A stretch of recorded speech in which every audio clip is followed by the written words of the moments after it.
ब्रह्मा का पिता है, कौन विष्णु की मां, शंकर का दादा कौन है, हमको दे बता। ये जानने के लिए कृपया सुनिए।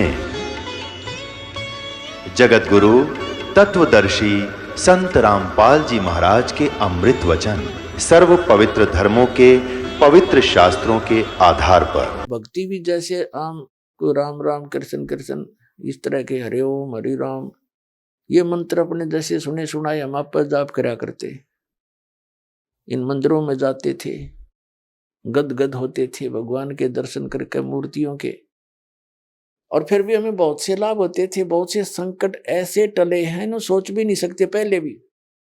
तो हम ये सोचा करते थे कि जो पूजाएं हम कर रहे हैं इनसे ही लाभ हो रहा है। अब इस परमात्मा की तत्व ज्ञान रूपी रोशनी में अब दिखाई दिया कि नहीं, वो हमारा केवल प्रारब्ध ही चल रहा था और वो परमात्मा पूर्ण ब्रह्म कबीर साहब ही हमें सब कुछ कर रहा था, फिर भी वो साथ ही था हमारे। पुणात्मा एक मोटा सा उदाहरण है, कहते हैं सौ छल छिद्र मैं करूं अपने जन के काज। जैसे आपने द्रौपदी का उदाहरण सुना होगा, आपने केवल इतना सुन रखा है कि द्रौपदी का चीर बढ़ा दिया श्री कृष्ण जी ने। श्री कृष्ण नहीं बढ़ा सकता एक तिल भी, श्री कृष्ण का तो कोई औकात ही नहीं। कहते मासा घटे ना तिल बढ़े, विद ना लिखे जो लेख, सच्चा सतगुरु मेट कर ऊपर मार दे मेख। उदाहरण के लिए छोटा सा एग्जाम्पल है कि एक समय धर्मदास जी ने परमेश्वर कबीर जी से प्रसन्न किया कि हे परमात्मा, मैं तो श्री कृष्ण के ऊपर फिदा हूं, मैं उसका प्रशंसक हूं, उपासक हूं। उन्होंने राजा मोरध्वज के पुत्र ताम्रध्वज को आरे से 2 फाड़ करवा कर चिरवा कर, वो मर गया था, उसको फिर जीवित कर दिया। आप कहते हो ये कुछ कर नहीं सकते। परमात्मा ने कहा कि धर्मदास और थोड़ा सा आगे भी सोचो। जिस समय महाभारत का युद्ध हुआ और अभिमन्यु की मृत्यु होगी, सुभद्रा पुत्र अभिमन्यु, सुभद्रा श्री कृष्ण की बहन थी और अभिमन्यु उसका सगा भांजा था। सुभद्रा रो रही थी, पांडवों का कुल नाश हो रहा था, श्री कृष्ण रो रहा था और श्री कृष्ण अभिमन्यु को जीवित नहीं कर सका। और वहां मोरध्वज के पुत्र को जा पंगा लिया, उसको चीर कर जीवित कर दिया, तो वहां उसको क्यों ना जीवित किया। धर्मदास जी कहने लगे भगवान आप ही बताओ, ये तो हमारे बुद्धि कभी काम ही नहीं करी ऐसी। तो परमात्मा ने कहा कि ये जैसे मोरध्वज के पुत्र ताम्रध्वज की आयु शेष थी, तो उसने उसको आप पे मार दिया और आप पे जीवित कर दिया, तो जादूगर करके दिखा देते हैं। लेकिन अभिमन्यु को क्यों नहीं जीवित कर सका, क्योंकि उसकी आयु शेष नहीं थी, ये एक श्वास भी नहीं बढ़ा सकते। और परमात्मा कहते हैं जो हमारी शरण में आ जाएगा उसकी आयु जब चाहेगा जब मौत देंगे उसको। मौत क्या, उसको जीवन देंगे, सतलोक में वास करा देंगे। रहना चाहे जब तक यहाँ रहिए, भक्ति करिए, नियमित रहना। हम वो शक्ति हैं, कबीर साहब ने कहा धर्मदास को। तो पुण्यात्मा जैसे श्रीमद् भगवद गीता अध्याय नंबर 15 के श्लोक नंबर 16-17 में 3 पुरुष बताए हैं, एक सरपुरुष एक अक्षर पुरुष।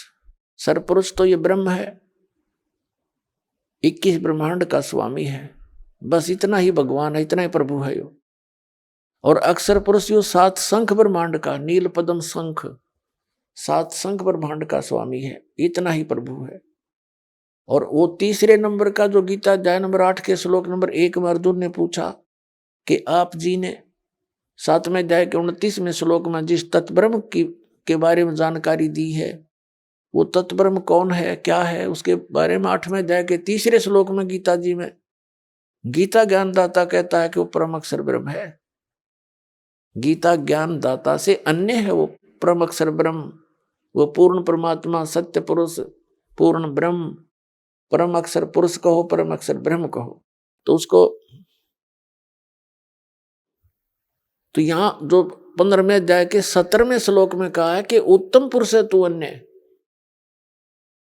16वें श्लोक में 2 पुरुष बता दिए, सरपुरुष और अक्षर पुरुष, और इनके अंतर्गत जितने भी प्राणी आते हैं वो सभी, ये भी इनके अंतर्गत जितने प्राणी वो सभी नाशवान हैं, लेकिन आत्मा किसी की नहीं मरती, वो तो विषय अलग है, गधे की बिना मरती बात है।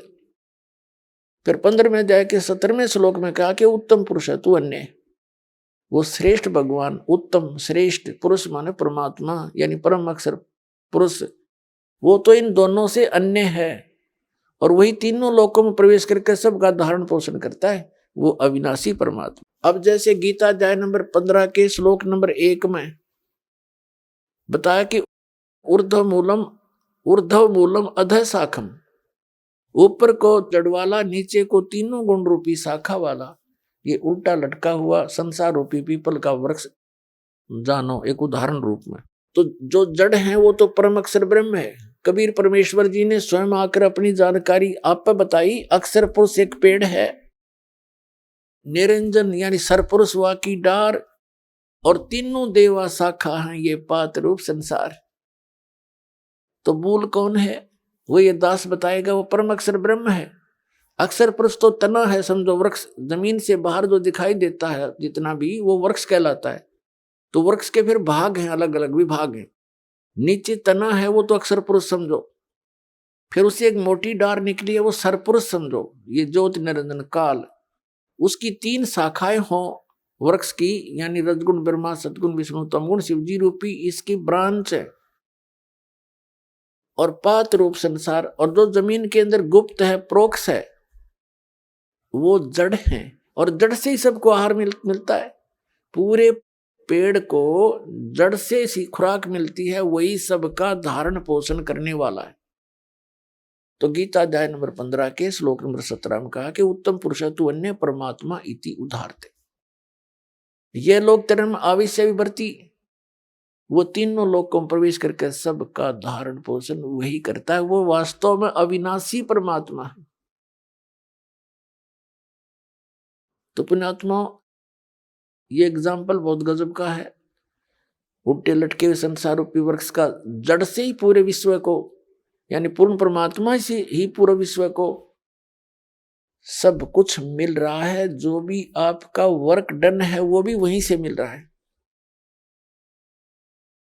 अब जैसे कोई नौकरी करता है गवर्नमेंट की, वहां उसने दिहाड़ी करी, उसकी तनख्वाह बनी, कैशियर के पास आ गई, ट्रेजरी में आ गई, उसने दे दी उठा के, आपका वर्क डन था। अगर आपने नौकरी ना कर रखी, हाजिरी ना लग रही हो तो कैशियर ना दे चवन्नी, तो ये भगवान तो कैशियर समझ लो, ब्रह्मा विष्णु महेश्वर उस परम पिता के।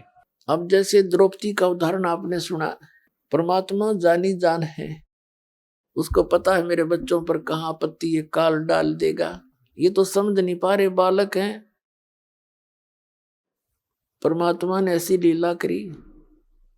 द्रौपदी प्रतिदिन स्नान करने के लिए, जब वो कंवारी थी अपने पिता के घर पे थी, स्नान करने के लिए गंगा पर जाया करती थी। वहां उसके पिता द्रौपद ने, राजा द्रौपद ने एक घाट बनवा रखा था, लेडीज घाट, स्नान के लिए अलग से व्यवस्था करके। एक अंधा महात्मा, पुण्यात्मा आपके बहुत देर तक समझ में आओगे परमात्मा आपके लिए कैसे भटक रहा है। और हम तब बालक हैं, या कोई नशा कर रहा है, उसके लेखे कोई घूमे जाओ उसके आसपास, उसको पता ही नहीं। तो काल की भांग पी रखी हमने। कबीर साहब कहते, कबीर ये माया अटपटी और सब गट आने अड़ी, किस किस न समझाऊं या कुआ भांग पड़ी। एक एक ने समझाना पड़ता है, जब जाकर 3 महीना में नशा उतरा इस ज्ञान को सुनने पीछे। करो सचमुच या तो बात तो कुछ और है। तो इतना गहरा नशा करवा रखा अज्ञान का आपके, इसके इस झूठे सुख में आसक्त फिरे पड़े कार और कोठिया में। कल मृत्यु हो जाए फिर गधा बन के कुमार के नीचे लट्ठा तले, वो भूल गए, वो याद देना आती मारे। अब याद आवेगी आपको, रात में भी नींद नहीं आवेगी। जो जिनकी आत्मा जाग जाएगी ये सत्कर मान लेना। बकवाद नहीं बहाऊंगी, फिर आपको पीछा छुटाना भारी हो जाएगा आपको। अभी तो नशे में हो, आपको तुझे नारी सचमुच ऐसे कैर टूटे हैं। और ज्ञान से ही पता हुआ करता, ज्ञान आज तक मिला नहीं हमारे को, ये नकली ने सटपट करके हमें पीछे लाए बैठे रहे। अब द्रौपदी स्नान करने के लिए जा रही थी। एक अंधा महात्मा, उस सत्य पुरुष का उपासक, वैसे तो ये कहानी कुछ और बताऊंगा बाद में, लेकिन अब कहानी की इस कथा को सुनाने में ऐसा ही आनंद ज्यादा आएगा। एक अंधा महात्मा, क्योंकि परमात्मा कबीर जी 100 लीलाएं करते हैं। जैसे सुदर्शन नाम का एक सुपच था वाल्मीकि, और पांडवों की यज्ञ में किसी से संपूर्ण नहीं हो रही थी, तो वहां कबीर परमात्मा उस समय करुणा में नाम से आए हुए थे द्वापर में, और वो सुदर्शन उनका शिष्य था। सुदर्शन उनका शिष्य था। सुदर्शन तो चला गया कि नो पता लग गया कि पांडव फिर आओगे तेरे पास और तुझे ले जाएंगे हाथ पैर जोड़ के, क्योंकि उनका यज्ञ पूर्ण होना ही नहीं तेरे बिना। तो वो तो चला गया सैर सपट्टे को। पीछे से कबीर परमात्मा सुदर्शन रूप धारण करके वहां पहुंच गए पांडवों की यज्ञ में, और वहां शंख बजा दिया, डूंडा ठा दिया। ना 33 करोड़ देवता, 88,000 ऋषि, 12 करोड़ ब्राह्मण, सब ने भोजन खा लिया, इस श्री कृष्ण ने खा लिया, और शंख नहीं बाजा। कहते उस परमात्मा ने भोजन करते ही यानी डूंडा ठा दिया। तो ऐसे ही समझना इस कथा को। एक परमात्मा कबीर जी आए हुए रहते हैं, और वो जगह जगह अपनी लीला करते थे। कुछ दिन रहकर चले जाते थे। जो भक्त उनकी शरण में आगे उनको उपदेश दे जाते थे, फिर वो भक्ति करके अपना बैटरी चार्ज कर लेते थे, उनका पुण्य बन जाता था। ऐसे एक महात्मा था अंधा, सूरदास, परमात्मा के संपर्क में आया। उसको सब दुखों का पता लगा अंधे ने। अब अंधा भी जब यहाँ के सुख चावे है तो उसके साथ नालायक आदमी नहीं, यही कोई नौकरी चावे, कोई फंड चावे, अरे सब कैर टूट रहा तेरे ऊपर। तो वो बुद्धिमान व्यक्ति होते हैं, उसने समझ मांगी कि भाई पिछले जन्म का तो ये दुख आज तैयार कर लिया, मेरे सामने है, और आगे जब भक्ति नहीं करी, सत साधना नहीं की जैसे गुरुजी बता रहे हैं, तो फिर आगे ना मेरा क्या होगा। तो वो पुण्य आत्मा था, उसका कसौटी लगन लग रही थी। तो वहां वो महात्मा अंधा उस पटरी पर चलता चलता दरिया के साथ साथ, और उस घाट के आसपास पहुंच गया। उसको मालूम नहीं कि कोई यहाँ लेडीज घाट है। जिधर पानी आ रहा था घाट से आगे को दरिया का पानी बह रहा था डाउन स्ट्रीम में, उससे 100-200 फुट की दूरी पे उसने सोचा स्नान कर लेता हूं। धीरे धीरे दरिया में उतर गया और वहां स्नान करने लगा। तन पर केवल एक लंगोट था उसके, और कोई कपड़ा शेष नहीं था उस समय। अपनी कुटिया झोपड़ी में और होंगे वहां कुछ नहीं था। तो उसने जब ऐसे मलमल कर नहा रहा था तो उसका लंगोट का रस्सी टूट गई, वो नाड़ा टूट गया और वो नीवस्त्र हो गया, वो बह गया जल में। उधर से लड़कियां आ रही थी स्नान करने के लिए, आपस में बातें करती हुई, क्योंकि सैकड़ों की संख्या में सहेली आती थी द्रौपदी के साथ में। तो दूर से आवाज सुन गई उसने कि कोई बेबे बहन आ रही है लड़कियां, और अवश्य यहाँ कोई जनाना घाट होगा। तो गलत आ गया, और उधर से यह सतिथि होगी उसकी। वो तो एकदम गहरे पानी में चला गया, शर्म का मारा, इतने पानी,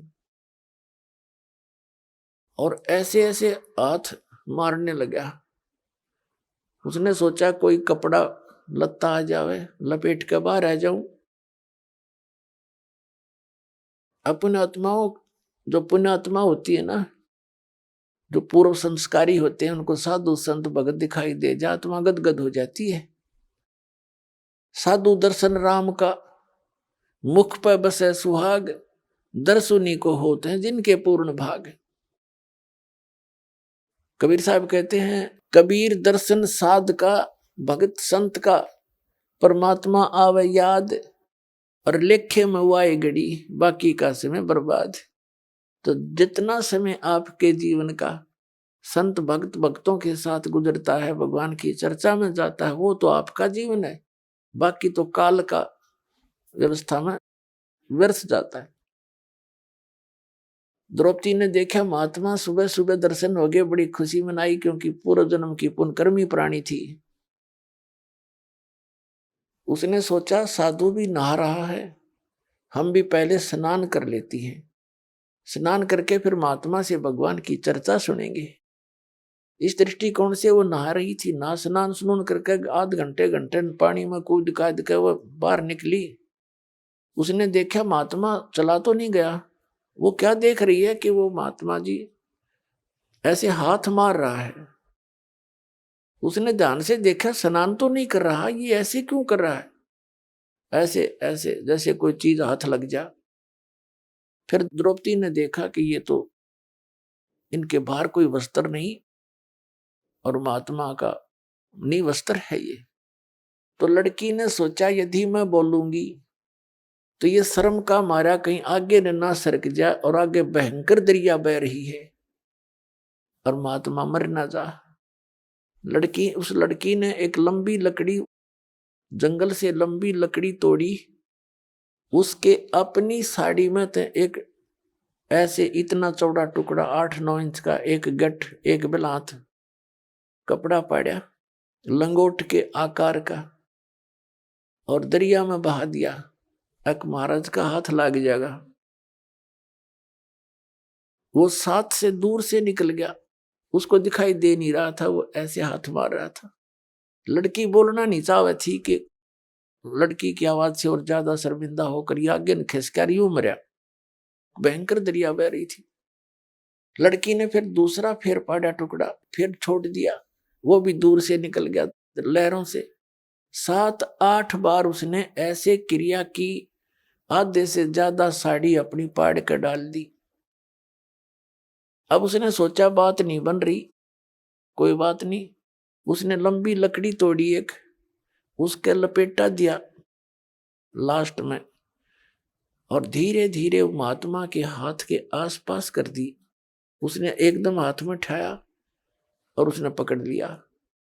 फिर उसने देखा, क्योंकि अंधे के हाथ आंखों का काम करते हैं, उसने देखा यूं कोई आम कपड़ा नहीं है, वैसे स्वाभाविक नहीं है, ये किसी बेटी बहन ने मेरे लिए ही स्पेशल बना के छोड़ा है। उसको पता था कोई आसपास अवश्य होगी, बोल रही थी, अब वो चुप होगी। तब उसने कहा कि हे बेटी, आज तने मेरी इज्जत राखी है, भगवान तेरी इज्जत राखे, तने गणाए दे। कहते हैं साधु बोले सहज सुभा, और जो चाहे सो कर दे। उसने सहज सुभा आशीर्वाद दिया था। अब पुण्यात्मा कबीर परमात्मा के अध्यात्म ज्ञान सूक्ष्म वेद में, तत्व ज्ञान में कहा है कि बैराग नाम है त्याग का 5-25वां। जैसे लोभ मोह, ये अहंकार काम क्रोध जो तुम्हारे 5 हैं, इनको त्यागना तो बड़ा डिफिकल्ट है आपके लिए, क्योंकि ये तो ब्रह्मा विष्णु महेश भी इसके त्यागने में फेल हो गए।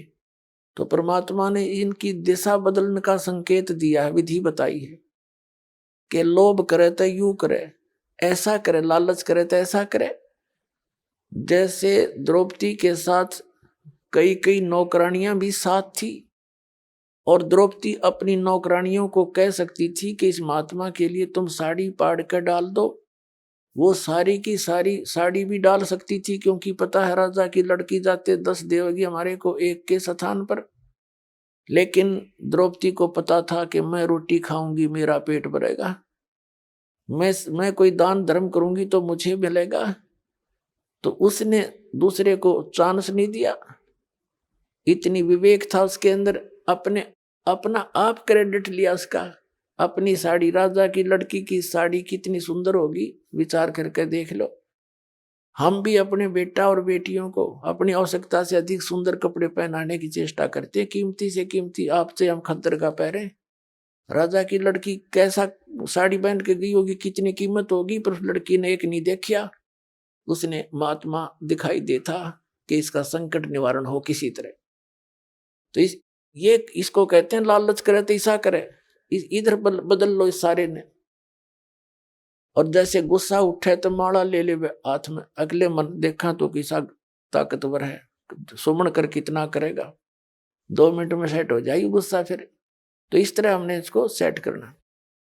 अब बातें उस समय तो आई गई हुई।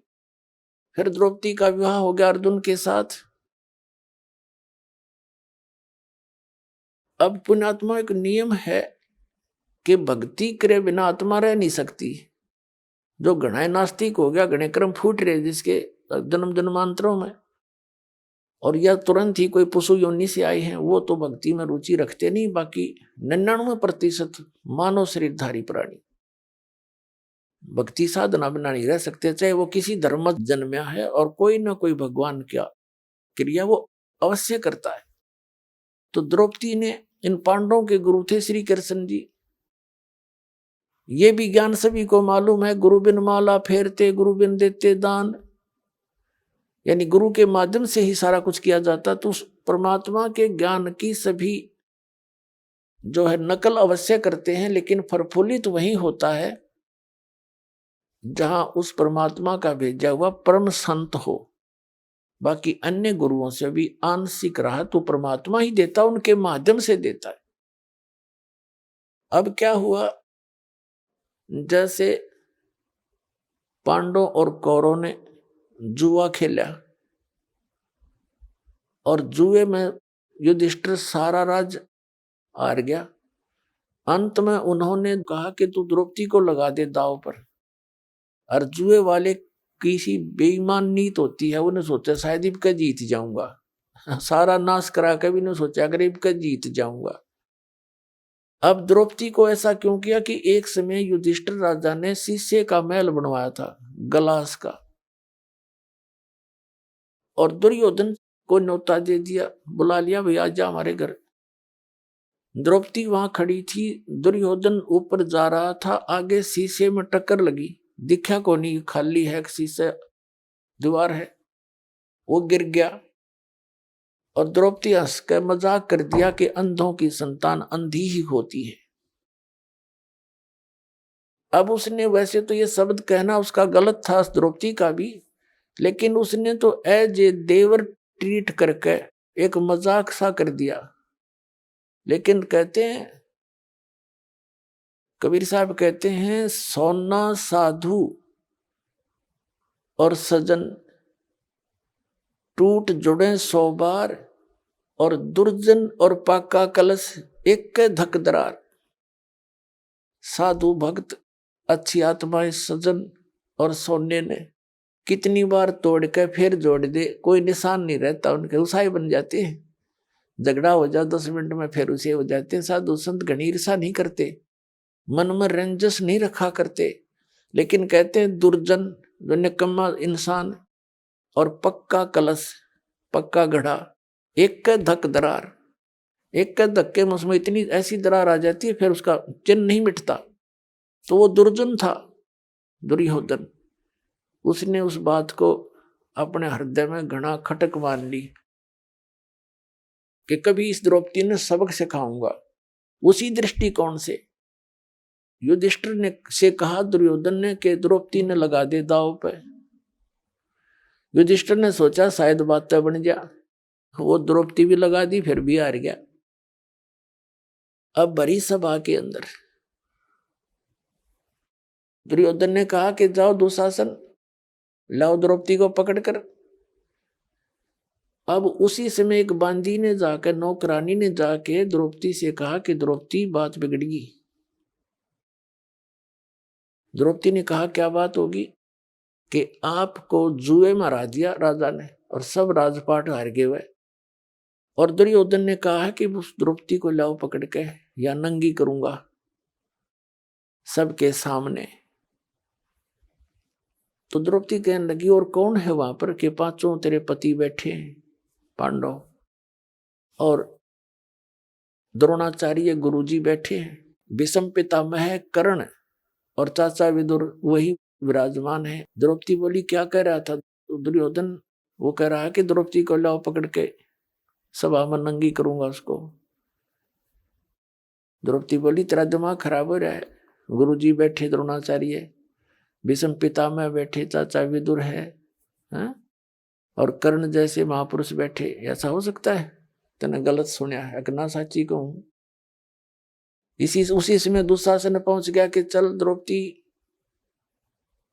उसके बाल पकड़ लिए, पकड़ के बाल घसीट के लाया, सभा में खड़ी कर दी। और दुर्योधन पुण्यात्मा कहते विनाश काले विपरीता बुद्धि, भरी सभा में ऐसा जुल्म करना चाहे उस, कहने लगा दुशासन इसको नंगी कर और मेरी जांग पर बैठा दे यहीं पर। अब द्रौपदी ने पहले दुशासन चला उसकी साड़ी उतारने के लिए, पहले तो देखा अपने पांचों पतियों की ओर, उन्होंने नीची गर्दन कर ली। फिर देखा उसने भीष्म पितामह, द्रोणाचार्य, कर्ण की ओर, उन्होंने भी कोई उसकी मदद नहीं करी। अब ये क्या हो रहा है? तो द्रौपदी जब देखा ना, पुण्यात्मा भगत जब तक संसार से मदद मांगता है परमात्मा दूर रहता है, और जब भक्त भगवान से ही आश्रित होता है, जब पता लग जाता है ये कुछ ना है बाकी के, एक का साथी है अपना, तब वो निकट आता है। कबीर साहब कहते बंदे से बंधा मिले, छूटे कौन उपाय, कर बंदगी निर्बंध की जो पल में लेत बचाए। बंदे तो बंदे मिले, वो तो हार चुके थे, वो बंद गए वसंत पांडव, और वो भीष्म पितामह, द्रोणाचार्य और कर्ण ये बंद गए उसका अन्न खा के, दुर्योधन दुष्ट का अन्न खा के वहां रहा करते उसके बाग में, हुए नो उनकी बुद्धि मलिन होगी, कुछ नहीं बोल सके। तो उस समय विदुर एक भगत बीज बैठा था वहां पर, विदुर खड़ा हुआ और उसने कहा रे भले आदमियों कुछ तो विचार कर लो, तुम किसकी बेइज्जती करने जा रहे हो? अपनी बहू की। चाचे ताऊओं की बहू बेटियां कोई दो नहीं होती, कुछ बुद्धि से काम ले दुर्योधन, तेरी मत मारी गई। कहते हैं विदुर कहे ये बंधु थारा, एक का कुल एक का परिवारा। विदुर के मुख पर लगा थपेड़ा, तू तो है पांडवों का चेहरा, तू तो है बांदी का जाया। कहते हैं भीष्म, द्रोण और कर्ण मुस्काया। अब जिस महाभारत न पढ़ के हम कल्याण मान्या करते थे, उसके आचरण देखो उनके हीरोज के। भीष्म पितामह, द्रोणाचार्य और कर्ण, इन तीनों में से एक भी खड़ा होकर न्यू कह देता ना उस सभा में, खबरदार देश लड़की का हाथ लगा ने, कम तुमने शर्म नहीं आ रही? वो इतने सूरवीर थे, दुर्योधन को पता था यो एकला बतेरा तुमने सारा न गढ़ देगा, तो वो कोई उसका हाथ नहीं लगा सकते थे। लेकिन उस दुर्योधन के अन्न खाकर उसकी सेवा से शुश्रूषा से इतने बुद्धि भ्रष्ट हो गए, वह एक भी नहीं बोला, नो खड़ा होगा तू कह के रहा क्या कर रहा है, और बल्कि विपरीत उसने प्रतिक्रिया की उन तीनों नालायकों ने। कहते हैं जब विदुर ने खड़ा होकर कहा कि तुम, विदुर कहे ये बंधु थारा, ये तुम्हारे भाई हैं और एक का कुल एक का परिवार। कहते उस दुशासन ने अपने उस चाचा विदुर का थप्पड़ मारा और कहने लगा तू तो इनका चमचा है, इन पांडुआ का, इस इन ने की बड़े बोला है, तू तो बांदी से पैदा हुआ ना, इसलिए तेरी गुलाम वर्ती है, तू तो है बांदी का जाया। और कहते हैं भीष्म, कर्ण और द्रोण मुस्काया जब उसने ये कहा ना तू तो पांडवों का चेहरा चमचा है और बांदी से पैदा हुआ, तेरी तो बुद्धि ऐसी ही है।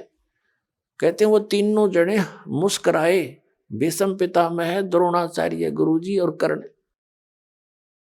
बता, और हम इनके इतिहास पढ़े, वहां से फिर इस बात पे चाचा का थप्पड़ मारा बेटे ने, उन्हें खड़ा या तो सभा छोड़ जानी चाहिए ऐसी पंचायत में जहाँ ऐसी बकवास चल रही हो, नहीं तो बुद्धिमान व्यक्ति और नेक नीति के व्यक्ति ने सच्ची बात कहनी चाहिए तो उस पूरी भरी पंचायत में एक था विदुर, जिसने सच कहने की हिम्मत की और नहीं मानने तो उठ कर चला गया, भले ही उसको चाहे ताड़ना भी मिली हो, तो वो दोषी नहीं होता भगवान का फिर। अब ये भीष्म, द्रोण और कर्ण ये पंचायत में थे, इन्होंने कुछ भी साची नहीं की बल्कि विरोध किया, तो अंत में इनकी कैसी दुर्गति से मौत हुई तीनों की उस महाभारत के अंदर। कहते हैं भीष्म, द्रोण, कर्ण ने कहीं न आडी थी और तात महाभारत में उन गेला ऐसी बीती। अब द्रौपदी ने देखा कि भाई तो सारा बात बिगड़ी पड़ी है, ये बिना बोलते देख बैठे बैठे पुण्यात्माओं। भीष्म पितामह को कहें ब्रह्मचारी था, चलो ठीक है, और द्रोणाचार्य गुरुजी पद पे, और कर्ण सूरवीर बैठा, और लड़की को नंगी करने की चेष्टा कर रहे हैं, तो वो के टिंडे लेने बैठे थे वहां पर, या तो चले जाते या फिर बकवास देखने के लिए बैठे थे। वो उनके अंदर नीत में दोष था उनके। तो पुण्यात्माओं जो ही द्रौपदी की साड़ी उतारने लगी, द्रौपदी ने देख लिया यहाँ तो कोई तेरा नहीं है, ये संसार से हार ले है ना प्राणी, जो भगवान ने याद करे, और उस समय उसकी याद एक न्यारी होती है, और उस कसक का साथी है भगवान, कि सब न भूल के मुझे याद करे, तब वो मदद करता है। अब उसने उसी समय द्रौपदी ने परमात्मा याद किया। अब पहली तो बात है परमात्मा का हमने बेराय को नहीं कौन है, लेकिन हम फिर भी जब हृदय से पुकारते हैं उस परम पिता, तो पुकार वो ये सुने हमारी। अब श्री कृष्ण तो उस समय वहां मौजूद था, उसने कौन भगवान मानने था जब तक सारे लट्ठम लट्ठा रहे थे। वो तो बाद में पता चला कि भाई विष्णु अवतार थे, ये ऐसे ऐसे थे, वो अलग बात है। तो उस समय उसने भगवान याद किया। अब क्या होता है देखो, वैसे तो जगह जगह हम देखते हैं बहुत से दुष्ट लोग बहन बेटियों की इज्जतों को भी खराब करते हैं, वो भी रोती हैं पुकारती हैं, लेकिन उनकी रक्षा नहीं हो पाती, क्योंकि उनके पिछले कोई ऐसे पुण्य शेष नहीं होते। और इसी प्रकार द्रौपदी ने पुकार की, तो उसका कोई पिछला पुण्य था, और परमात्मा को पता था कि इसके ऊपर एक ऐसी आपत्ति आवेगी। उससे पहले व्यवस्था करके दाता एक अंधे महात्मा से वो चीर दिवा के उसे आशीर्वाद दिवा दिया। अब क्या होता है, हमारी पुकार यहां से जब हम हृदय से रोते हैं भगवान के दरबार में, धर्मराज के दरबार में जाती है। धर्मराज के दरबार में जब हमारी पुकार जाती है, तो वहां जाते ही धर्मराज के दरबार में हमारी वो सीढ़ी चालू हो जाती है। अब धर्मराज देखता है कि इसके ऊपर कोई आपत्ति आई है, इसका कोई ऐसा प्रतिफल है, ऐसा पुण्य जिससे मैं इसकी रक्षा करा सकूं। तो वहां क्या देखा कि इसका तो इतना गजब का पुण्य है, किसने कपड़ा दे रखा है एक महात्मा को, इसके बदले में तो कुछ भी दिया जा सकता है। तो वहां से उसकी रिफ्लेक्शन आती है, जिसको वो गुरु रूप में मान रही होती है। उस समय श्री कृष्ण उसके गुरु थे। अब श्री कृष्ण तो अपनी रुक्मणी के साथ अपने महल में शतरंज खेल रहा था। भगवान शतरंज खेल लिया करें, अपनी पत्नी के साथ शतरंज खेल रहा था, और उस शतरंज में ऐसे डालते हैं पौ 12 कच्चे 12 पक्के 18, इस तरह बोलते हैं जो पासे डालते हैं। तो श्री कृष्ण ने यूं पासे डाले, पासे डालते हाथ ऐसे हो गया आकड़ गए, और उसने कहा अनंत। अब रुक्मणी तेने सोचे थी पासे डाल के कोई मांगेगा, न्यू बोलेगा कच्चे 12 पक्के 18, वो ना बोलकर उसने कहा अनंत, जैसे एकदम करंट सा आ गया उसके शरीर में। अब रुक्मणी हाथ पकड़ के हंसने लगी, नहीं बोली हार गया ना कि अनंत अनंत कर रहा है, बोल के बोलेगा। तब वो कहने लगी अनंत क्यों कहा तूने? तब वो कहता है कि दुशासन ने द्रौपदी रुक्मणी कर पकड़ा मुस्काई, हाथ पकड़ के हंसने लगी, और अनंत कहा मोकू समझाई। यू अंत क्यों कहा, मुझे इसके बारे में बताइए। ये सूक्ष्म वेद के अंदर परमात्मा ने यथार्थ ज्ञान दिया। पुण्यात्मा आप अभी तक तो आपने अध खबड़ा सा ज्ञान सुन रखा था, बस ये है कंप्लीट स्पिरिचुअल नॉलेज जो आपके स्वरूप हो रहा है। रुक्मणी कर पकड़ा मुस्काई, अनंत कहा मोको समझाई। श्री कृष्ण कहते हैं दुशासन ने द्रौपदी पकड़ी, हमरी भगत सकल में सिखरी। अब उसमें रिमोट तो मालिक का बोल रहा था उस समय, कबीर भगवान का। उसने तो अब नहीं पता मैं क्या बोल रहा हूं। हमरी भगत पे छोड़ी हुई तो हमारा नाम न ले वह कोई, तंदे ही से पासा डारी। वो तो खेलने लग गया फिर वहां पर। और पहुंचे सुख समरूप मुरारी, कबीर परमात्मा पहुंचे द्रौपदी के सिर पर, पहुंचे सुख समरूप मुरारी। खेचत खेचत खेच कसीसा, सिर पर बैठे हैं जगदीशा। द्रौप सुता के चीर बढ़ाए, शंख शंखों पार नहीं पाए। अंधे को कोपीन दई थी, अंधे को कोपीन दई रे भाई, ताते उसका चीर बढ़ाई। अब कुछ दिन उधर तो वो दुशासन थक लिया, ढेर लाग गया। कहते हैं दुशासन 10,000 हाथियों का ताकत रखता था, और द्रौपदी कमल का फूल जैसी थी। परमात्मा की आड़ में जीव नो सुरक्षित रहा करे। वो थक के पसीना पसीना होकर ढेर लग गया चीर का, और बैठ गया मुंह लटका के, इतना योद्धा। तब वो चीर काट दिया गया और द्रौपदी को कह दिया गया तो आप जाइए। कुछ दिनों के बाद फिर श्री कृष्ण आए वहां पर।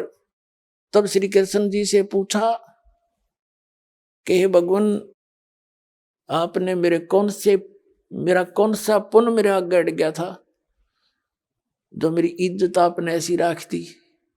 भगत तो अपने गुरु ने कहा करे। तो परमात्मा ने उसकी दिव्य दृष्टि खोल दी श्री कृष्ण की, अपने रिमोट से उसको दिखाया को हो द्रौपदी, जो आज तेरी रक्षा जो की है भगवान ने, वो बताऊं कौन से पुण्य से की है। कहां बताइए कि एक समय तू स्नान करने गई थी, अपने पिता के घर पे थी कंवारी। उस समय एक साधु अंधा महात्मा जल में स्नान कर रहा था, और उसकी कॉपी ने एक लंगोट था, वो गुम हो गया था, जल में बह गया था। और आपने एक साड़ी का टुकड़ा पाड़ के दिया उसने।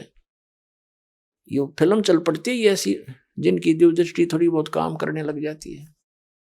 तो उस कपड़े के बदले में तेरा यो ढेर ला दिया भगवान ने।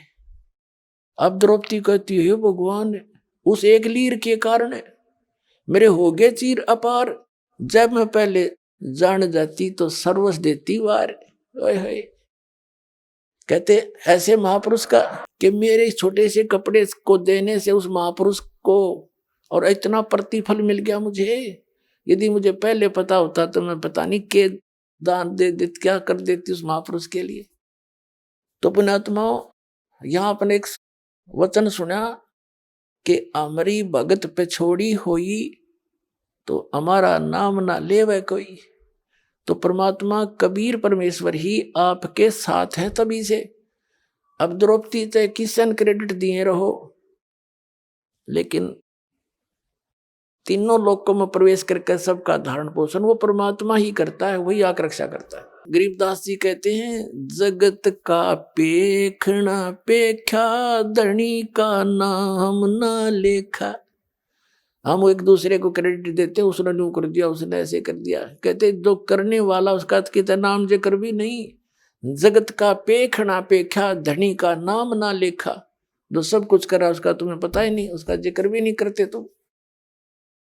तो पुण्यात्माओं, ये परमेश्वर वो है जो हमारे पर आने वाली आपदाओं से बचाव के लिए पूर्व ही कुछ ऐसे क्रियाएं करा देता है, और फिर जब हम सीधे उससे जुड़ जाते हैं, जैसे अब तो सारी ये क्रिया वो होंगी जो आपके आने वाली आपदाओं को दूर करेगा दाता। अब तो शुरुआत होगी बिल्कुल खुल्लम खुल्ला। तो अब तो जो भी आप करोगे आपकी सीधी मदद होगी, पल पल पर मदद होगी। अब जो सच्चे मनते सच्चे दिलते समर्पित हो जाता भगवान पर, सभी अन्य क्रियाएं छोड़ देता है। ये तभी आपको स्वीकार करेंगे जब आप अन्य साधनाएं त्याग दोगे और एक परमात्मा पर आश्रित हो जाओगे। एक का साध्य सब सदै, और सब साध्य सब जावे। माली सींचे मूल को, फिर फले फूले अगावे। बुद्धिमान व्यक्ति पौधे की जड़ों को सींचता है, और यदि उस पौधे को उल्टा करके टहनियों की तरफ कोई गाड़ कर उसकी सेवा करता है, सिंचाई करता है, तो वो मूर्ख है। वो शास्त्र विदिता का मनमाना आचरण है। जैसे हम इस संसार रूपी वृक्ष की इन तीनों शाखाओं की पूजा करते थे, ब्रह्मा विष्णु महेश की, विशेषकर विष्णु और शिव की, तो ये तो सामने पौधे को उल्टा गाड़ लिया था। अब जड़ की पूजा करेंगे, कबीर भगवान है जड़, उसकी सिंचाई करेंगे तो ये भक्ति रूपी पेड़ बड़ा हो जाएगा, टहनियां के फल लगेंगे। ब्रह्मा विष्णु महेश ही आपके संस्कारों को देंगे, लेकिन ये देंगे तब जब आप उस मूल की पूजा करोगे। एक के साध्य सब सदै, और सब साध्य सब जावे, माली सींचे मूल को फिर फले फूले गावे। अपने आत्माओं परमात्मा कबीर जी आए थे, यही तत्व ज्ञान सुनाया करते थे। उनके इस तत्व ज्ञान को सुनकर ये जो दूसरे धर्म गुरु थे वो सभी चिंतित हो गए कि इसके ज्ञान ने यदि जनता ने स्वीकार कर लिया कबीर जी के ज्ञान को, तो तुम्हारी रोजी रोटी खत्म हो जाएगी। उन्होंने परमात्मा के विरोध में बहुत ज्यादा जनता को भड़का दिया और कहा ये जुलाहा झूठा है, इसकी बात तो मैं मत माना करो। उसके लिए बहुत सी यातनाएं भी परमात्मा को दी। एक सिकंदर लोधी नाम का दिल्ली का बादशाह था। पुण्यात्माओं, ये सत्यनारायण कथा आपको सुना रहा है दास कि ये वो परमात्मा है, आपके सर्व दुखों को दूर करेगा, आपको पूर्ण मोक्ष देगा यदि आप दृढ़ होकर लगे रहोगे। आप कच्चेपन में रहोगे तो उतना ही लेट हो जाओगे। तो सिकंदर लोधी दिल्ली का राजा था, सम्राट था। उसके अंतर्गत अन्य छोटे मोटे नरेश उसके अधीन होते थे। जैसे काशी के अंदर वीर देव सिंह बघेल काशी नरेश था, और अन्य जितने भी भारतवर्ष उस समय इराक ईरान तक और गजनीव तक, अफगानिस्तान, पूर्वी और पश्चिमी पाकिस्तान, बलोचिस्तान, ये सभी भारत ही कहलाता था। इन सब का वो शासक था। उसको भयंकर रोग हो गया, ऐसा दे रोग जलन का हो गया। जलन का रोग इतना भयंकर होता है जैसे किसी के हाथ पे कोई उबलती हुई चाय गिर जा या पानी गिर जाता है, फिर वो कितनी पीड़ा होती है। और उससे तो फिर ऊपर फाले भी पड़ जाते हैं, बुरा हाल हो जाता, जख्म बन जाते। लेकिन जलन के रोग में फाले नहीं पड़ते, लेकिन पीड़ा उतनी ही रहती है, उसको कांस्टेंट रहती है। उसने दिल्ली का बादशाह होने के नाते सब जगह ट्रीटमेंट करवा लिया, कोई आराम नहीं हुआ।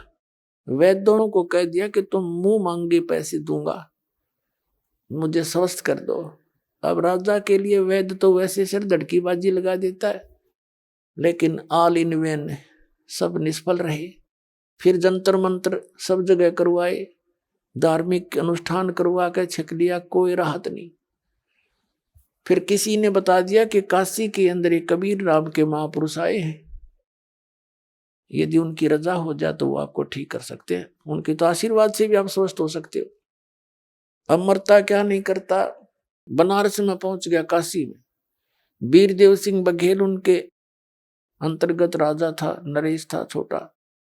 उसने सारी व्यवस्था की खाने पीने की। अब सारी मेज के ऊपर काजू किस्मत सेब संतरे और दूध सब कुछ रखवा दिया और कहा राजन भोजन पाओ। सिकंदर कहता है कि वीर सिंह, मैं तेरी खातिरदारी से, तेरी यजमानी से घना खुश हूं, लेकिन मैं खा नहीं सकता, मेरा कुछ खाया नहीं जाता। मैं यहां एक काम आया हूं, एक संत है कोई कबीर नाम का, और सुना है वो मेरे रोग का नाश कर सकता है, क्या आप जानते हो उसे? वीर देव सिंह बघेल पहले ही उनके शिष्य हो चुके थे, उनकी लीला देख के, काशी नरेश। तो वीरदेव सिंह बघेल ने कहा कि राजन, आप अब ठीक ठिकाना आ गए हो। ये परम संत परमात्मा आए हुए हैं। अपने आत्माओं ऐसे कहने से असर नहीं होता, जब स्वयं बीतले है ना, जब जच्चा सचमुच या तो सच्ची कह रहे थे। कहने का भाव ये है कि सिकंदर लोधी ने कहा कि उनको बुलाकर लाओ, मैं बहुत दुखी हूं। अब वीरदेव सिंह बघेल के सामने समस्या आ गई कि यू राजा दिल्ली का सम्राट और मैं इसका नौकर, यदि मना करूं तो बात बिगड़गी, और यदि बाई ऑर्डर अपने गुरुजी को बुलाऊं तो मेरा सारा भक्ति नाश हो गया। तब उसने कहा कि राजन, जो आपका आज्ञा होगी शिरोधार्य, लेकिन मैंने सुना है सत्संगों से कि संत को बुलाना नहीं चाहिए, हमें स्वयं जाना चाहिए, और यदि हम बाई ऑर्डर बुला भी लेंगे और उन्होंने रजा ना बख्शी तो आना ना जाना बराबर है। तो सिकंदर लोधी ने कहा, आप बिल्कुल सही कह रहे हो, चलो हम चलते हैं। जब 800 किलोमीटर आ गया दिल्ली से तो और चलते हैं। तो शाम का समय था। शाम के समय कबीर परमेश्वर जी स्वामी रामानंद जी के आश्रम में आते थे आरती के समय। सिकंदर लोधी और वीरदेव सिंह बघेल, काशी नरेश, ये दोनों राजा स्वामी रामानंद जी के आश्रम के सामने पहुंचे। वहां एक पहरेदार बैठा था, गेट कीपर, सेवादार।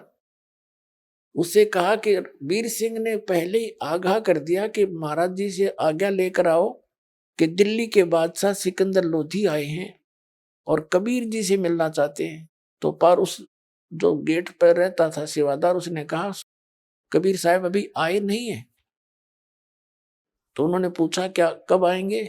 कि आएंगे अवश्य, पर ये नहीं कह सकते कब आएंगे, आरती से पहले आते हैं, अभी समय है आरती में, घंटा आध घंटा। तो वीर सिंह ने कहा कि स्वामी रामानंद जी से कहो कि दिल्ली के बादशाह सिकंदर लोधी आए हैं और जब तक कबीर साहब आएंगे तब तक इंतजार करना चाहते हैं।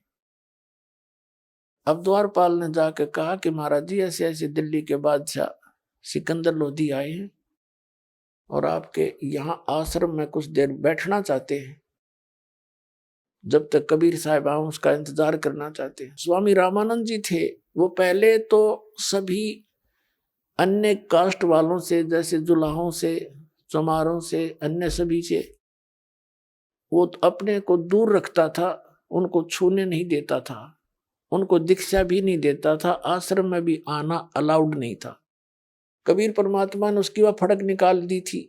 आइए अब हम उन श्रद्धालुओं के अनुभव जानते हैं जो जगत गुरु तत्वदर्शी संत रामपाल जी महाराज जी से दीक्षा प्राप्त कर चुके हैं तथा उनके द्वारा बताए गए भक्ति मार्ग पर चल रहे हैं। जी नमस्कार। नमस्कार। क्या नाम है जी आपका? शशिकांत दराडे। सर कहाँ से आए हैं आप? गांव बाड़ापुर, तहसील बीड़, जिला बीड़, महाराष्ट्र से। संत रामपाल जी महाराज से नाम दीक्षा लेने से पहले क्या भक्ति साधनाएं करते थे आप? संत रामपाल जी महाराज जी से नाम दीक्षा लेने से पहले महाराष्ट्र में जो भी परंपरागत जो भक्ति होती है, जैसे कि हनुमान जी का व्रत रखना, हर शनिवार के लिए वहाँ मूर्ति पे जाना, पानी जल चढ़ाना, जैसे व्रत रखना, और जो महाराष्ट्र में अखंड हरिनाम सप्ताह होता है जो 7 दिन का होता है, जो भगवान विष्णु जी की पूजा होती है वो करना, भजन कीर्तन में जाना, वो सब किया करते थे। संत रामपाल जी महाराज से नाम दीक्षा लेने से पहले आप क्या भक्ति साधनाएं करते थे? जी वो सब थोड़ा सा मैं विस्तार से बताना चाहूँगा इसको। जो भक्ति क्रिया पहले करते थे उसको करते करते मतलब इतने दुख आ गए थे परिवार पे, मतलब ऐसा एक हफ्ता भी नहीं गुजरता कि जो दवाखाने में ना चले जाए। हर कोई इंसान बीमारी से ग्रस्त हो जाता था और 1 साल में कम से कम 1 जानवर तो मर ही जाता था। कि किसानी का काम करते हैं तो इतनी सब हानि हो रही थी और मुझे भी इतनी बीमारियां हो रही थी। मतलब एक ऐसी बीमारी नहीं है कि मेरे शरीर में नहीं थी, सब बीमारियां थी पूरी, समझो बीमारी का गोडाउन ही था मैं। सर जो पारंपरिक पूजाएं साधनाएं थी वो आप करते आ रहे थे, उसके बावजूद आपके जीवन में काफ़ी सारी समस्याएं थी, तो फिर इन समस्याओं का समाधान कैसे हुआ? इन समस्याओं का समाधान के लिए मैं तो टीवी चैनल देखता था, इधर उधर भागता, जो हाथ दिखाने वाले होते हैं ना, जो भविष्य देखने वाले होते हैं उनकी तरफ दौड़ता था। जो टीवी चैनल पे जो एस्ट्रोलॉजर आए थे उनका प्रोग्राम देखता था। और उसके बाद पता चला कि गुरु अगर ज़िंदगी में हो, डॉक्टर जब हार गए तब मैं आध्यात्मिकता की ओर और बढ़ गया, क्योंकि कहीं ना कहीं तो भी भगवान होगा और मेरे दुखों का निवारण हो जाएगा। इस चीज़ के लिए मैं भागता था इस गुरु के पास, उस मंदिर में ऐसा। तो उस टाइम हमें एक मंत्र तांत्रिक क्रिया करने वालों ने बता दिया कि नहीं, नवनाथ का जो भक्ति ग्रंथ है, नवनाथ भक्ति सार बोल के, अगर उसको पढ़ा जाए तो तुम्हारे सब संकट दूर हो जाएंगे। तो मैं नवनाथ भक्ति सार का ग्रंथ घर में लेके आए और उसका पारायण करने लगे। तो उसमें एक चीज़ लिखी हुई थी कि अगर ये पारायण करोगे तो तुम्हारे सब दुख दूर हो जाएंगे। लेकिन 3 साल हो गए भक्ति करते करते और उसका पारायण करते करते, एक भी दुख हमारा दूर नहीं हो गया, उल्टे ज़्यादा दुख आ रहे थे। तो उसको गोरखनाथ जी की एक किताब पढ़ी थी, उसमें लिखा था कि ऐसा गुरु बनाओ जो सैकड़ों मील से भी तुम्हारे परिवार का रक्षा कर सके। तो मैं फिर गुरुओं की शोध में चला गया कि ऐसा गुरु कोई तो भी मिलेगा मुझे जो मेरी परिवार की और मेरी रक्षा करेगा। तो इसके लिए हमने टीवी देखना चालू कर दिया और टीवी में सत्संग देखना वगैरह, हर जो महाराज आते हैं उनका प्रोग्राम देखना चालू कर दिया। तो मुझे लगा था कि कोई ना कोई तो ऐसा संत होगा जो यहाँ वहाँ भटकने से मुझे एक ही जगह पे लाभ मिल जाएगा। सर, आपने एक ग्रंथ पढ़ा गुरु गोरखनाथ का, जिसमें आपने पाया कि पूर्ण संत वो होगा जो 100 मील दूर बैठे हुए भी आपकी जो समस्याएं हैं वो दूर कर सकता है। तो जो आपकी ये खोज थी, ये कैसे पूरी हुई? तो ये मुझे पहली बार तो मुझे लगा कि टीवी पे इतने सारे सत्संग आते हैं, कहीं ना कहीं एक तो संत मिल जाएंगे, कोई तो भी जानकारी उसकी दे देगा। इसलिए मैं हर दिन जो भी चैनल पे सत्संग चलते हैं, जैसे साधना हो गया, जैसे आस्था हो गया, जो भी धार्मिक प्रोग्राम चलते वो सब देखा करता था। उसमें कभी मुझे लगता था कि देवकी नंदन ठाकुर जी है वो सब दूर दुख करेंगे, कभी लगता था कि निर्मल बाबा सब दुख दूर करेंगे। फिर वो माउंट आबू में एक अवधूत बाबा शिवानंद जी है, उनकी तरफ मैं फ़ोन किया था उनका नंबर लेके, तो उन्होंने बोला 5,000 लगेंगे तभी आप समागम में आ सकते थे। मेरे पास तो उतने पैसे भी नहीं थे, मुझे लगा अभी जाने के लिए 5,000 और वहाँ 5,000 तो 10,000 तो मुझे घर से भी कोई नहीं देने वाला। तो मैं फिर ऐसी मतलब नर्वस हो गया था कि शायद कोई धरती पे बगैर पैसे के कोई नहीं गुरु बनाता है, जब शिष्य बनाता है तो उसके पैसे ऐंठने के लिए ही बनाते हैं, ऐसा लग रहा था मुझे।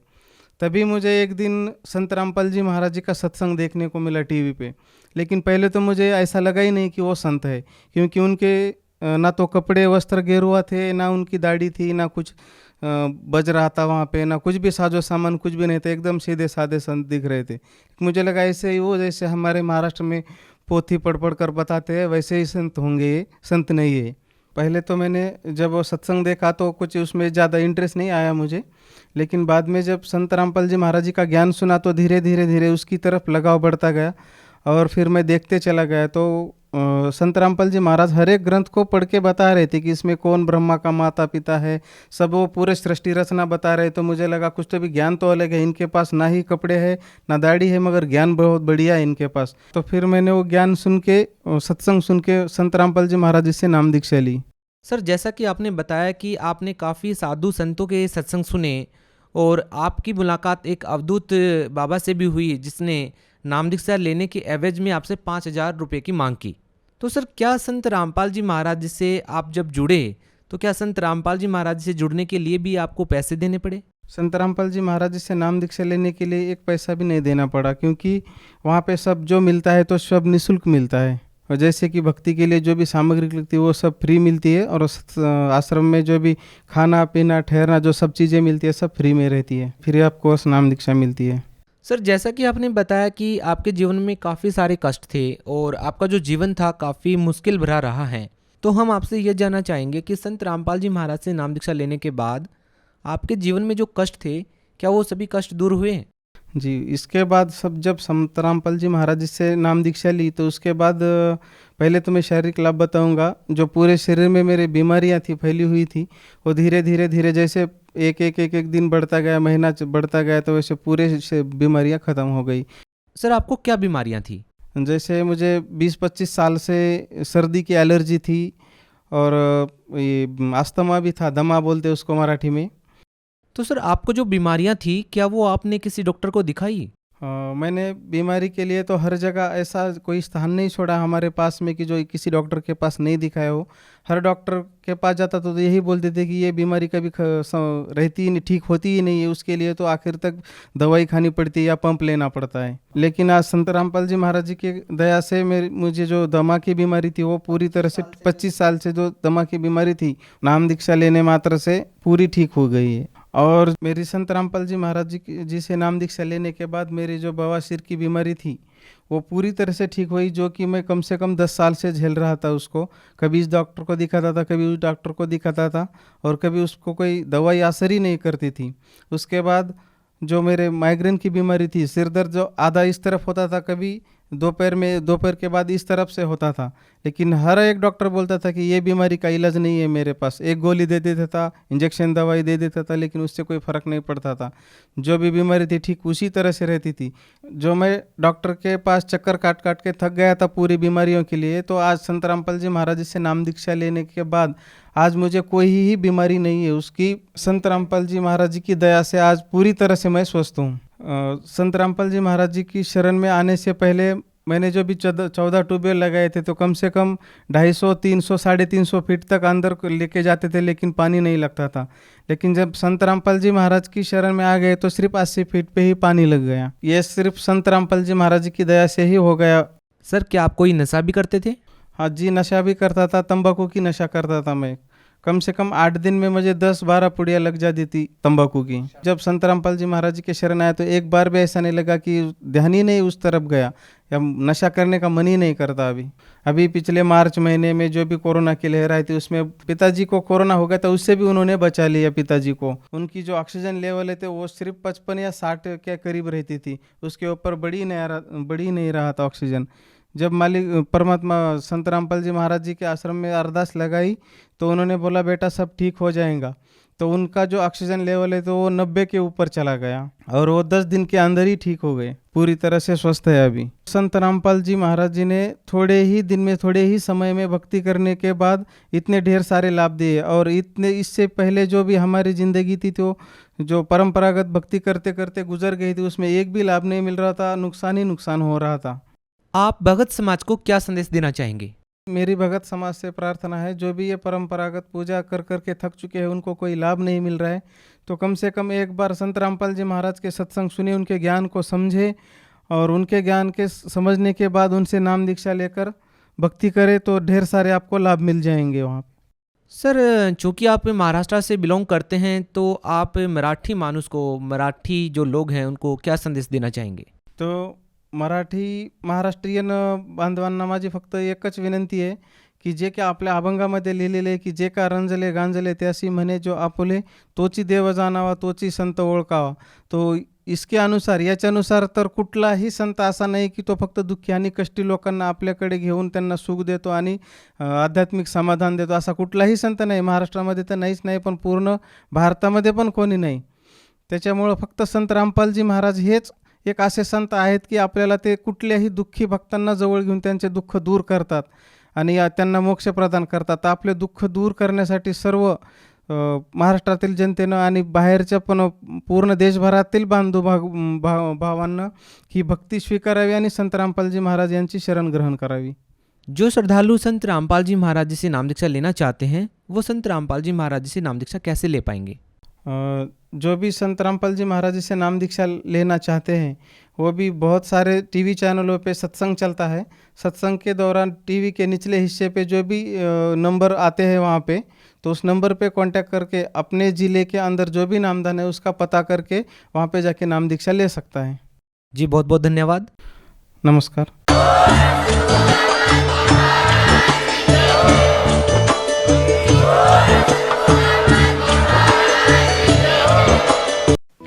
आप सुन रहे थे जगत गुरु तत्वदर्शी संत रामपाल जी महाराज के मंगल प्रवचन। अधिक जानकारी के लिए संपर्क करें